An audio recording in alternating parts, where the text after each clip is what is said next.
नमस्कार, मैं हूं आपके साथ नम्रता। उमेश पाल मर्डर केस में नामजद अतीक अहमद आज भले ही रहम की भीख मांग रहा हो, हर पल के साथ अपनी सलामती की दुआ कर रहा हो, लेकिन एक वक्त वो भी था जब उसका सिक्का चलता था। वो जब चाहे जिसकी चाहे जमीन हड़प लेता था, अवैध कब्जा कर लेता था। किसी में इतनी हिम्मत नहीं थी कि उस पर एक्शन ले सके। अतीक का रुतबा ऐसा था कि उसका कुत्ता भी मुलायम सिंह यादव से हाथ मिलाता था। गलत काम करके ही अतीक ने अपना साम्राज्य इतना बड़ा कर लिया कि उसकी संपत्ति हजार या लाखों में नहीं बल्कि अरबों की कीमत में थी। खैर, अब तो योगी सरकार ने उसका बसा बसाया पूरा साम्राज्य ही उखाड़ फेंकने का काम शुरू कर दिया है।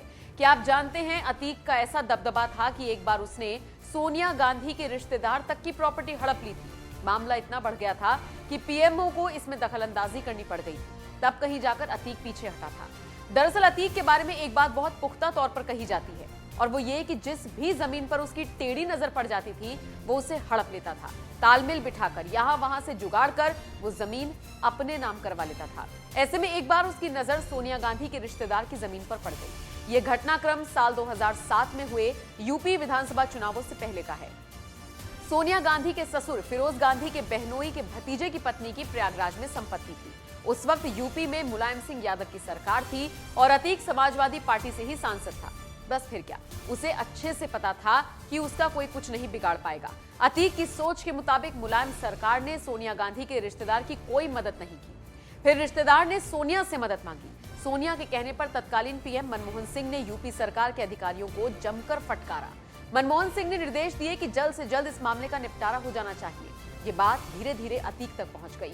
अतीक को बताया गया कि उसके इस काम से सोनिया गांधी और मनमोहन सिंह बहुत नाराज हैं। पीएमओ के सख्त रुख को देखते हुए अतीक ने प्रॉपर्टी से कब्जा छोड़ दिया और चाबी वापस कर दी। हालांकि इसके बाद सोनिया गांधी के रिश्तेदार ने अपनी प्रॉपर्टी को बेच दिया था और मुंबई शिफ्ट होने का फैसला किया था। हालांकि वो दौर गुजर चुका है। अब अतीक जैसे माफिया जेल की सलाखों के पीछे हैं। बाहर निकलने और यूपी आने में उन्हें डर लग रहा है। डर लगना भी चाहिए। यूपी के सीएम खुली चुनौती देकर कह चुके हैं कि वो अतीक जैसे माफिया को मिट्टी में मिला देंगे। बहरहाल, अब आप इस खबर पर क्या राय रखते हैं, कमेंट करके अपनी राय जरूर दें। कल की घटना जो प्रयागराज की हुई है वो दुखद है और सरकार ने उसका संज्ञान लिया है। और मैं इस पूरे हाउस को इस बात के लिए आश्वस्त करता हूं कि जीरो टॉलरेंस की नीति के तहत सरकार जो कार्रवाई अब तक करती रही है उसके परिणाम भी बहुत शीघ्र सामने आएंगे। कोई संदेह नहीं होना चाहिए। लेकिन जो ये अपराधी हैं, जो ये माफिया हैं, आखिर ये पाले किसके द्वारा गए हैं?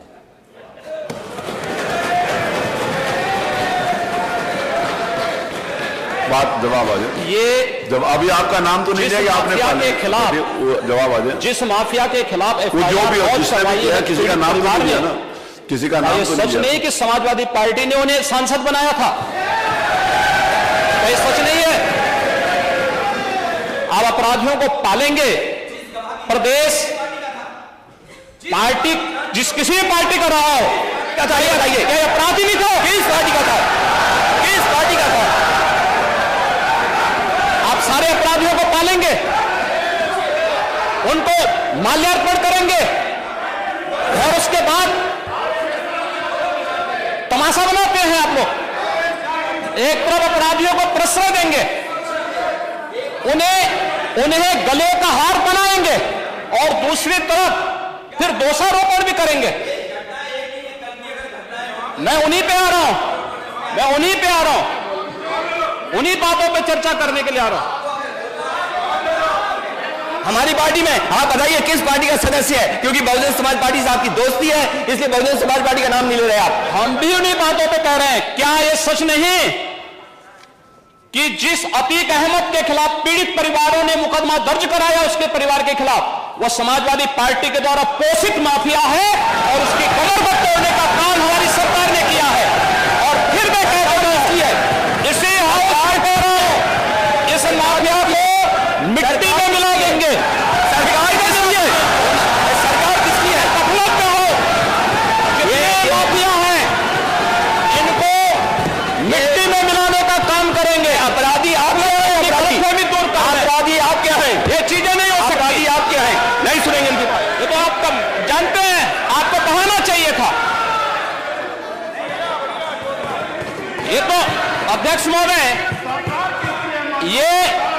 ये पेशेवर माफिया और अपराधियों के सरपरस्त हैं और ये लोग लगातार यही करते रहे हैं। इनके रग रग में अपराध भरा हुआ है। अपराध के अलावा इन्होंने कुछ सीखा ही नहीं है। क्या ये सच नहीं क्या? पूरा प्रदेश इस बात को जानता है और आज ये लोग अपनी साफ गोई की सफाई देने के लिए यहां पर आए हैं। आप अपने स्थान पर चले, मुख्यमंत्री जी अपनी बात कह रहे हैं, आपको भी अवसर मिलेगा, आप अपनी बात कहिएगा। सच नहीं है वो आप जो भी बात आपने कहने आप कहिएगा। अभी मुख्यमंत्री जी बोल रहे हैं, आपने जो बात कहनी है अपनी बात कहिएगा। आपको अवसर मिलेगा, आप अपनी बात कहिएगा। आपको अवसर मिलेगा तो आप अपनी बात कहिएगा। आपको भी अपनी बात कहने का अधिकार है।